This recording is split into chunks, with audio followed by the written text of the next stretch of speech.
Kita ke informasi Piala AFF 2024, Saudara. Stadion Manahan Solo, Jawa Tengah diajukan PSSI sebagai markas Timnas Indonesia saat tampil di Piala AFF 2024. Ketua Badan Tim Nasional sekaligus manajer Timnas Indonesia Sumarji bilang, Stadion Manahan telah diajukan sebagai home base Indonesia dalam turnamen Piala AFF.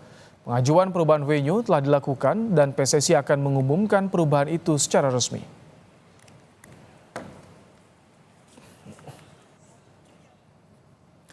Sumarji menyatakan melalui pesan singkat kepada Kompas TV untuk menunggu rilis resmi PSSI, kami sedang mengajukan perubahan venue dari GBK ke Manahan, mengingat GBK dalam proses perbaikan sampai Maret untuk persiapan kualifikasi Piala Dunia. Timnas telah merilis 33 nama untuk mengikuti training camp persiapan ASEAN Cup, termasuk pemain senior yang bermain di liga luar.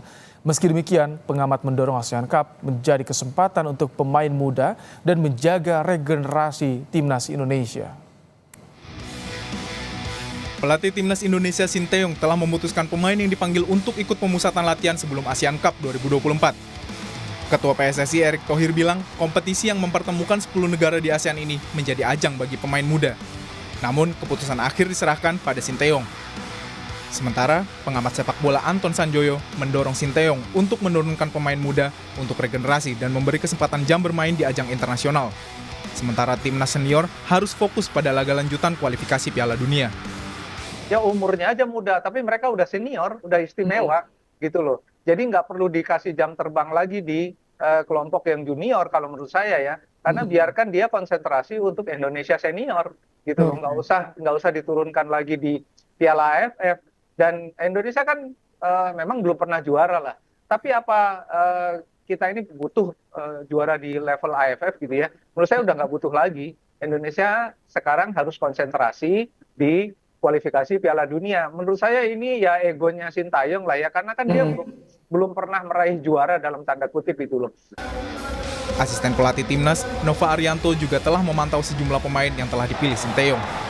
Melihat pemain-pemain yang kita persiapkan untuk di AFF ya, karena kebetulan dari Persija, dari Persibaya banyak pemain-pemain yang masuk di pemain yang akan dipanggil sama Coach Sintayong. PSSI telah merilis 33 nama yang dipanggil untuk mengikuti training camp di Bali. Dari 8 pemain senior, ada 6 pemain yang berkarir di kompetisi luar negeri turut dipanggil. Seperti Asnawi Mangkualam yang bermain di Port FC, Pratama Arhan pemain Suwon FC, dan Justin Hubner yang main di klub Inggris Wolverhampton Wanderers U21. Pemain lainnya adalah Rafael Strijk yang bermain di Brisbane Roar, Marcelino Ferdinand yang main di Oxford United Inggris, dan Ivar Jenner dari FC Utrecht. PSSI menjadwalkan training camp para pemain untuk ASEAN Cup atau lebih dikenal dengan Piala AFF ini pada pekan ini sebelum tandang ke markas Myanmar. Tim Liputan, Kompas TV. Jelang pemusatan latihan di Bali untuk Piala AFF, kita bahas kans pemain muda yang telah dipilih Coach Sinteyong bersama pengamat sepak bola Gita Suwondo. Selamat petang, Bung Gita. Selamat petang, Ibrahim. Ini pertama bicara soal home base yang diajukan pindah dari GBK ke Manahan Solo. Ini tidak akan mengurangi antusias supporter nantinya, Bung Gita? Ya harusnya sih tidak ya, karena saya melihat acuannya tahun lalu di November 2023 pada saat World Cup Under 17 digelar di Solo dan juga di Surabaya saat itu. Di Surabaya memang ada timnas, tapi di Solo kan tidak ada timnas sama sekali bermain di sana. Itu isinya Jerman, Prancis Under 17, finalnya juga antara Jerman Under 17 dan Prancis Under 17. Tapi antusias penontonnya juga luar biasa. Dan kalau saya lihat 28.000 kapasitas Manahan ini dianggap yang memenuhi syarat bagi PSSI untuk bisa memenuhi stadion, untuk bisa menjual tiket mereka. Saya yakin juga tiket AFF tidak akan semahal tiket dari kualifikasi Piala Dunia putaran ketiga ya. Ini mungkin alasannya kenapa pindah ke Manahan juga. Di samping GBK toh sedang dipersiapkan untuk Maret. Rumputnya dipersiapkan untuk Maret tahun depan. Tapi ada juga berita yang mengatakan bahwa jika kita lolos ke semifinal dan final, di mana semifinal dan final akan dimainkan home and away, GBK juga akan menjadi salah satu ajang untuk kita menjadi tuan rumah nantinya. Ini di Solo berarti 2 pertandingan di fase grup ya, Bung Gita? Ya, betul.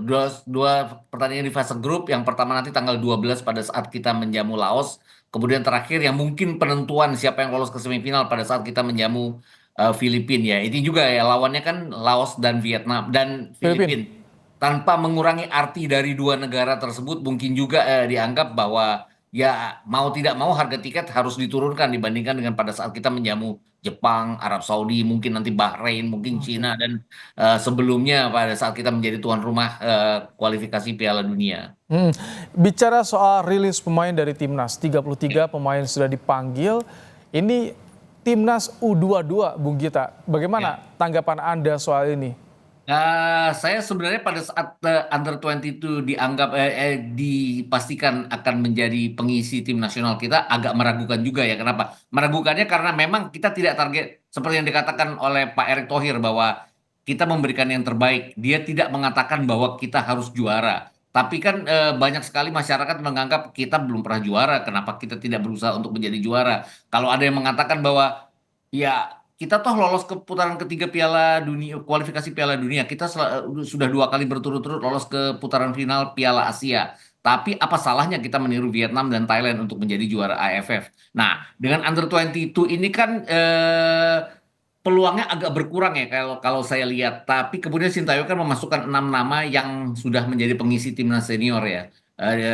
Bahkan dia memasukkan nama Ferrari juga yang sudah berkali-kali walaupun sebagai cadangan Ferrari mengisi dan Hoki Caraka ya? ya Hoki Caraka menjadi pengisi skuad senior. Jadi saya berpendapat bahwa ada kehati-hatian dari Sintayong bahwa dia tidak ingin sampai harus gugur di putaran pertama. Dia ingin setidaknya masuk ke semifinal atau final. Hal-hal seperti itu yang pasti dia perhitungkan kenapa dia memanggil kemudian beberapa pemain senior. Memang tidak ada patokan bahwa bahwa AFF harus Under 22 hanya karena sudah dicanangkan oleh Pak Erick bahwa sekarang adalah saatnya Under 22. Jadi semua orang berpendapat bahwa kenapa harus memasukkan senior? Tapi itu kan hak pelatih ya, siapapun yang dia ingin masukkan gitu. Jadi ini bagaimana nanti pemain muda bisa langsung nyetel dengan pemain yang di timnas senior nih, Bung Gita? Ya, TC pasti akan ada ya yang direncanakan akan di Bali. Tapi mungkin TC ini tidak akan berlaku bagi para pemain senior. Saya nggak yakin bahwa mereka akan dirilis oleh klubnya masing-masing. Karena saya lihat weekend kemarin bahkan nama Marcelino Ferdinand itu masuk di daftar susunan pemain bagi Oxford.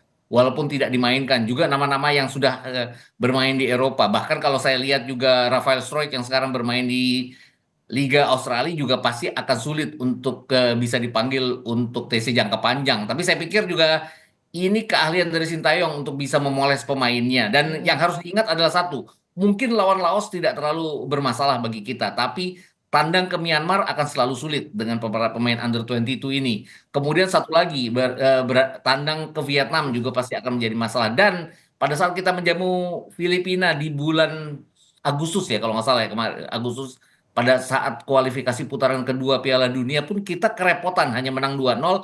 Itu pun gol datang dari skill individu Tom Haye dan Mm-mm. juga kejelian dari Rizky Ridho. Jadi saya pikir itu pemain-pemain yang sudah punya pengalaman. Ini kan pemain-pemain yang pasti levelnya di bawah Filipina. Kenapa? Filipina walau gimana pun bukan Filipina Oke. 4 tahun yang lalu kan. Mereka juga punya kemampuan untuk merepotkan kita pada saat kita tampil Nah, dengan para kalau pemain. tadi dengan berbagai perhitungan yang tadi Anda sampaikan, sebetulnya kita prioritasnya mana nih? Regenerasi atau target juara di AFF sebetulnya yang Saya harus nggak yakin, saya nggak yakin target juara. Saya pikir ini untuk regenerasi, untuk siapa yang nanti akan terpilih. Karena tahun depan kan ada SEA Games, itu Under 23 jelas. Kemudian ada Piala Asia Under 23 juga. Ini pasti sudah tidak bisa memakai beberapa pemain yang kemarin sampai lolos ke semifinal Piala Asia Under 23. Jadi pemain-pemain inilah yang nantinya akan diusahakan untuk bisa bermain cukup baik untuk bersaing dengan saingan-saingan kita di Asia nanti pada saat Piala Asia Under 23 atau SEA Games nanti tahun 2025. Oke, terima kasih Bung Gita Suwondo untuk Sama-sama. ulasannya di program Kompas Petang sore hari ini. Setelah Hakim